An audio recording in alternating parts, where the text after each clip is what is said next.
नमस्कार।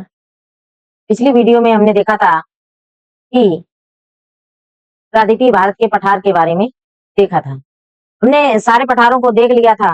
आज हम जो है देखेंगे कि प्रायद्वीपीय भारत में जो पर्वत पाए जाते हैं, हिमालय पर्वत को तो हमने देख लिया था। हमने हिमालय पर्वत को ये देख लिया था। अब हम जो है और भी रेंज हैं, जैसे कि अरावली, विंध्याचल, सतपुड़ा, अजंता, इन रेंज को देखेंगे। प्रायद्वीपीय भारत की जितने भी पर्वत छूट गए हैं, रह गए हैं, उनको हम देखेंगे। तो चलिए सीधे चलते हैं। सबसे पहले हम एक-एक पर्वत को देखेंगे। सबसे पहले हम देखते हैं कि पहले सबसे पहले हम पर्वतों को ड्रा कर लेते हैं। तो यहाँ से यानी गुजरात से दिल्ली तक अरावली पर्वत श्रेणी है। इसके बाद हम देखेंगे कि इसके बाद हम देखते हैं कि विंध्याचल पर्वत यहाँ से गुजरात से ही स्टार्ट होती है कुछ भाग, और इस टाइप से इधर आगे बढ़ती हुई यहाँ तक जाती है। इसके बाद इसी का आगे पहाड़ी जाती है कैमूर पहाड़ियों के नाम से। इसके बाद यही आगे चलकर चली जाती है कहाँ, राजमहल पहाड़ियों के नाम से। कहाँ तक, ये कहाँ तक जाती है, तो जाती है बिहार तक। इसके बाद हम देखते हैं सतपुड़ा पर्वत। थोड़ा सा गुजरात से ही शुरू होता है सतपुड़ा पर्वत, और ये इस टाइप से आगे जाता है। इसी का अन्य भाग है कटकर महादेव पहाड़ी के नाम से जाना जाता है। यहीं से महादेव पहाड़ियों के नाम से जाना जाता है। सतपुड़ा पर्वत का ही एक भाग है मैकाल पर्वत के नाम से जाना जाता है। मैकाल पर्वत के नाम से जाना जाता है। इसके बाद उसके जस्ट नीचे अजंता पर्वत है। अजंता पर्वत है। इसके बाद हम इस साइड में यहाँ से ताप्ती नदी का मुहाना है। यहाँ से एक पर्वत श्रेणी यानी पश्चिमी घाट पर्वत श्रेणी जाती है कहाँ तक, केरल तक। केरल तक जाती है। इसके बाद इधर से छोटे छोटे टुकड़ों में, जैसे कि यहाँ पर यहाँ से इस टाइप से एक छोटे छोटे टुकड़ों में एक श्रेणी जाती है यहाँ तक। इसके बाद थोड़ा सा गैप करके ये कटा फटा है। ये वाला कट क्या है, ये थोड़ा सा कटा फटा है। इसके बाद यहाँ से ये स्टार्ट होता है, और ये नीलगिरी की जो पहाड़ियां हैं, यहाँ तक ये नीलगिरी की पहाड़ियां हैं, यहाँ तक ये जुड़ जाता है। यानी पश्चिमी घाट और पूर्वी घाट जो है नीलगिरी पहाड़ियों से जुड़ा हुआ है। ठीक है, ये तो रह गए पर्वत। इसके अब हम इनके नाम ड्रा कर देते हैं। इसके नाम नोट कर देते हैं। जैसे कि ये अरावली हो गई, ये अरावली। इसके बाद ये विंध्याचल, ये विंध्याचल हो गया। ये ये सतपुड़ा पर्वत हो गया, ये सतपुड़ा पर्वत हो गया। ये महादेव की पहाड़ियां हो गई, ये महादेव की पहाड़ियां। ये मैकाल पर्वत हो गया, और ये कैमूर की पहाड़ियां हो गई। ऊपर लिख दो, ये कैमूर की पहाड़ियां हो गई, और ये राजमहल पहाड़ियां।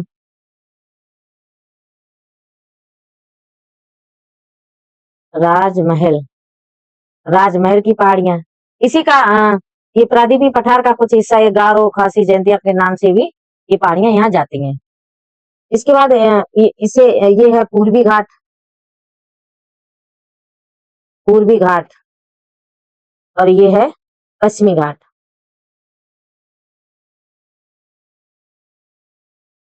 इसे हम सह्याद्री नाम से भी जानते हैं। इसका नाम सह्याद्री भी रखा जाता है।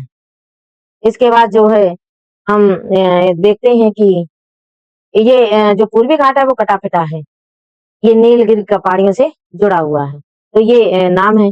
अब हम इन पर्वत पर जो ऊंची ऊंची चोटियां हैं उनको देखते हैं और इनकी कुछ विशेषताओं को भी देखते हैं। सबसे पहले हम चेंज करते हैं कलर, और इसमें हम कलर लेते हैं ब्लैक, नहीं, ये ग्रीन लेते हैं, ठीक है। तो अरावली पर्वत पर आते हैं। अरावली पर्वत जो है गुजरात से दिल्ली तक फैला हुआ है। गुजरात से दिल्ली तक ये फैला हुआ है। इसकी कुल लंबाई 692 किलोमीटर होगी। ये सबसे प्राचीन है। ये सब विश्व का सबसे प्राचीनतम पर्वत श्रेणी है ये। और ये अब जो है अवशिष्ट पर्वत के रूप में शेष बचा हुआ है। यह पर्वत जो है अलग अलग नामों से भी जाना जाता है। जैसे कि राजस्थान में आड़ावाल पर्वत कह देते हैं, राजस्थान के उदयपुर में इसको जरका पहाड़ी कहते हैं, अलवर जिले में इसे हर्षनाथ की पहाड़ी कहते हैं, दिल्ली में इसे दिल्ली रिज कहा जाता है। दिल्ली में क्या कहा जाता है? दिल्ली रिज कहा जाता है। और इसी पर रायसीना पहाड़ी बसी हुई है। मतलब अरावली पर्वत की रायसीना पहाड़ी है और उसी पर राष्ट्रपति भवन बसा है। मतलब राष्ट्रपति भवन किस पहाड़ी पर है? रायसीना पहाड़ी पर राष्ट्रपति भवन है। इस अरावली के आसपास भी जो है भील जनजाति निवास करती है। यानी अरावली के आसपास जो है निचले हिस्से में क्या करती है? भील जनजाति निवास करती है। अरावली जो रेंज है, ये अरावली पर्वत है, इसकी सबसे ऊंची चोटी इसका नाम क्या है? इसका नाम है गुर शिखर। इसका नाम क्या है? गुर शिखर। और इसकी ऊंचाई जो है वो है 1722 मीटर, गुर शिखर। और गुर शिखर जो चोटी है वो माउंट आबू पर स्थित है। गुर शिखर जो चोटी है वो माउंट आबू पर्वत पर स्थित है और यहीं पर दिलवाड़ा जैन मंदिर है। यहाँ जो ये जो पर्वत श्रृंखला है वो खनिज संपदा से समृद्ध है। संगमरमर और तांबे के भंडार मिलते हैं यहाँ। वर्षा को रोकने में ये प्रभावी नहीं है क्योंकि छोटी पहाड़ी है, क्योंकि ये अवशिष्ट पर्वत बचा हुआ है। कलर ये अच्छा नहीं लग रहा है, कलर दूसरा करते हैं। कलर ये थोड़ा तोतिया कलर का है। इसके बाद हम देखते हैं कि विंध्याचल पर्वत है ना, इसकी सबसे ऊंची चोटी कौन सी है? इसकी सबसे ऊंची चोटी है सद्भावना। क्योंकि ये विंध्याचल, कैमूर, राजमहल की जो पहाड़ियां हैं ये विंध्याचल का ही भाग है। तो इसकी सबसे ऊंची चोटी सद्भावना शिखर है और इसी का नाम है कालूमर पर्वत श्रेणी। तो इसका क्या नाम है? सद्भावना शिखर। सद्भावना शिखर। और इसकी ऊंचाई कितनी है? 752 मीटर है। और इसी को हम क्या कहते हैं? Good bill peak. इसी को हम कहते हैं गुड बिल पीक। और इसी चोटी का दूसरा नाम क्या है? इसी चोटी का दूसरा नाम है कालूमर चोटी। इसी का नाम है कालूमर चोटी। इसके बाद विंध्याचल गुजरात से शुरू होता है और ये बिहार तक जाती है। ये विंध्याचल पर्वत ये जो है गुजरात, मध्य प्रदेश, उत्तर प्रदेश, बिहार में भी कुछ हिस्सा फैला हुआ है। उत्तर प्रदेश में भी इसे कुछ हिस्सा है इसका। ये बलुआ पत्थर की यहाँ सबसे ज्यादा बलुआ पत्थर मिलता है यहाँ पर। उत्तर और दक्षिण भारत, यानी ये उत्तर हो गया, ये दक्षिण, उसका विभाजन कौन करता है? ये विंध्याचल पर्वत ही करता है। ये उत्तर, ये दक्षिण, के बीच में विंध्याचल पर्वत है। इसके बाद हम देखते हैं सतपुड़ा पर्वत। ये मध्य भारत में स्थित है। सतपुड़ा पर्वत मध्य भारत में स्थित है और इसकी सबसे ऊंची चोटी जो है धूपगढ़। इसकी सबसे ऊंची चोटी कौन सी है? धूपगढ़ है। इसकी सबसे ऊंची चोटी धूपगढ़ है और इसकी ऊंचाई कितनी है? तो 1350 मीटर है। कितनी है? 1350 मीटर है धूपगढ़। यहाँ नर्मदा और ताप्ती ये नदियों के बीच में स्थित है। यहाँ पर यहाँ राजमहल की पहाड़ियों से इधर से कलर चेंज करके बता, येलो कलर से, इस वाले कलर से नदी बना रहे हैं। राजमहल की पहाड़ियों से ही कौन सी नदी निकल रही है? राजमहल की पहाड़ियों से ये निकलती है कौन सी नदी? नर्मदा नदी। ये यहाँ पर ये नर्मदा नदी है। तो नर्मदा नदी विंध्याचल पर्वत और सतपुड़ा के बीच में नर्मदा नदी है। और अभी देखेंगे बाद में। और सतपुड़ा पर्वत और इस अजंता, इसका नाम क्या है? सतपुड़ा। यहाँ लिख दूंगा, लिया सतपुड़ा। सतपुड़ा और इसे अजंता के बीच में बहती है ताप्ती नदी। अजंता के बीच में कौन सी नदी? ताप्ती नदी बहती है। नर्मदा नदी अमरकंटक पहाड़ियों से निकलती है। राजमहल पहाड़ियों के पास में मैकाल पर्वत है ना, वहीं से निकलती है। छोटा नागपुर के पठार भी है। ये सब छोटा नागपुर का पठार यहीं तो फैला हुआ है। यहीं राजमहल की पहाड़ियां, कैमूर पहाड़ियां, मैकाल पर्वत, एग्जैक्ट लोकेशन है मैकाल पर्वत, अमरकंटक की पहाड़ी से निकलती है ये। और ताप्ती नदी मुल्ताई पहाड़ी है। ताप्ती नदी कहाँ पे? मुल्ताई पहाड़ियों से निकलती है, महादेव पहाड़ियों के पास में। इसके बाद हम देखते हैं आगे। आगे पश्चिमी घाट को हम देखते हैं। पश्चिमी घाट सबसे पहले हम देखते हैं वो बनाते हैं मुंबई। सबसे पहले बना रहे हैं हम मुंबई। ये रहा मुंबई, ये रहा मुंबई, और ये रहा नासिक। ये रहा मुंबई, और ये रहा नासिक, और ये रहा पुणे। ये रहा पुणे, ये रहा पुणे। तो ये रहा मुंबई, ठीक है। यहाँ से एक दर्रा जाता है जो जोड़ता है नासिक को, और यहाँ से एक दर्रा जाता है जो जोड़ता है पुणे को। इसे जोड़ता है पुणे को। ये दो दर्रे जाते हैं। इन दर्रों का नाम है, इस दर्रे का क्या नाम है? इस दर्रे का नाम है खाल घाट। इस दर्रे का नाम है खाल घाट, और इसका नाम है कौन सा घाट? भोर घाट। इसका नाम है भोर घाट। इसका नाम है भोर घाट।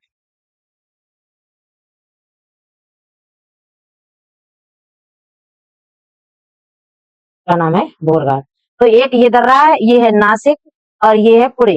ये है नासिक, ये है पुणे, और ये है मुंबई। यानी मुंबई को जो नासिक से जोड़ने वाला दर्रा है उसे थाल घाट, और मुंबई को पुणे से जोड़ने वाला दर्रे को हम भोर घाट कहते हैं। इसके बाद इसी के बीच में कुछ पहाड़ियां स्थित हैं। इसके बीच में कुछ पहाड़ियां हैं, जैसे कि एक ये पहाड़ी है, एक ये पहाड़ी है, और एक ये पहाड़ी है, और वहीं पे नीचे एक ये पहाड़ी है, एक ये पहाड़ी।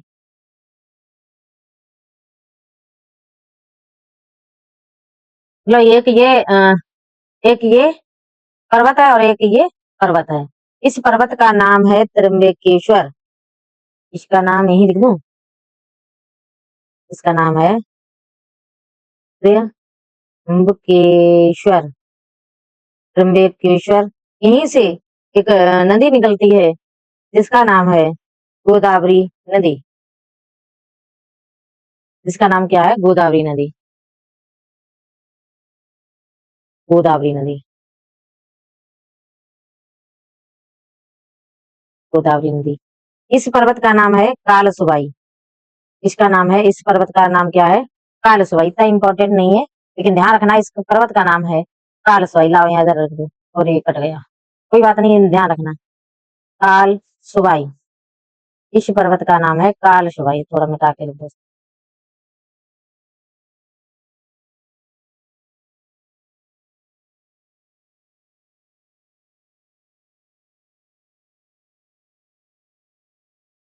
इस पर्वत का नाम है कालसुबाई।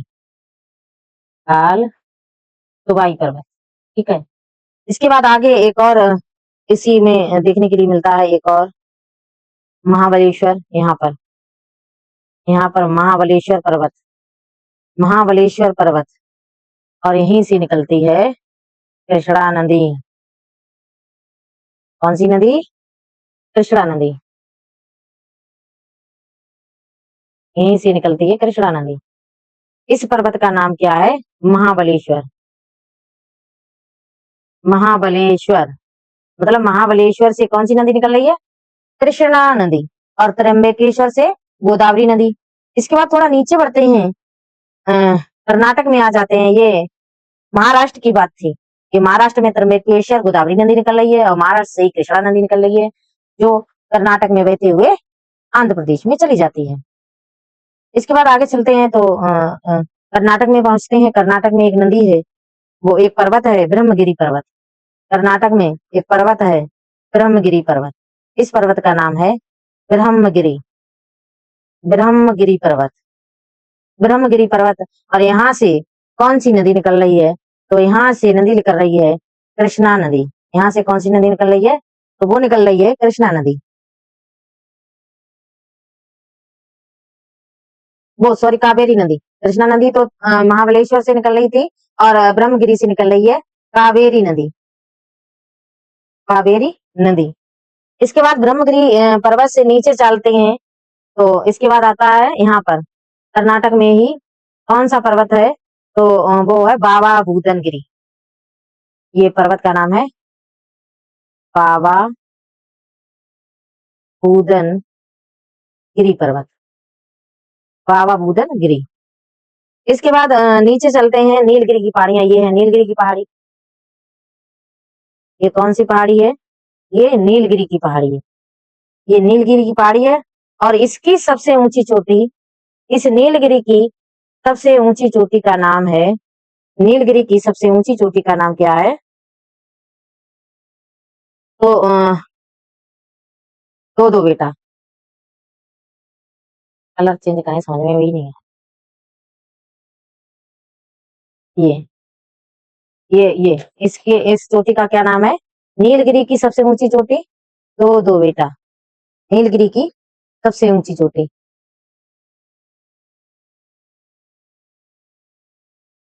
दो दो बेटा, नीलगिरी की सबसे ऊंची चोटी कौन सी है? दो दो बेटा। और इसकी इसकी ऊंचाई कितनी है? 2637 मीटर इसकी ऊंचाई है। दो दो बेटा की 2600, तो 26 लिखना होगा। 2637 मीटर इसकी ऊंचाई है। और ये जो है दूसरी सबसे ऊंची चोटी है दक्षिण भारत की। ये दूसरी सबसे ऊंची चोटी है दक्षिण भारत की, यानी प्रादीपीय भारत की सबसे ऊंची चोटी। तो सबसे ऊंची चोटी ये नीचे पर है, यहाँ पर अन्नाईमुड़ी। इसके बाद एक पहाड़ी यहाँ पर है। इस पहाड़ी का क्या नाम है? इस पहाड़ी का नाम है अन्नामलाई, और इसी की सबसे ऊंची चोटी है अन्नामुडी। इसी की सबसे ऊंची चोटी है अन्नामुडी। इसके बाद एक और नीचे चोटी है, यहाँ पर ये पहाड़ियां हैं। ये नीचे पहाड़ियां हैं, इलायची की पहाड़ियां, इलायची की पहाड़ियां, इलायची की पहाड़ियां, इलायची की पहाड़ियां नीचे हैं। और कलर चेंज करें। इसके बाद ये इसकी सबसे ऊंची चोटी, ये दक्षिण भारत की भी सबसे ऊंची चोटी है, दक्षिण भारत की सबसे ऊंची चोटी है। और इसका नाम है अन्नामलाई की पहाड़ी। पहले चोटी का नाम तो है अनाईमुडी।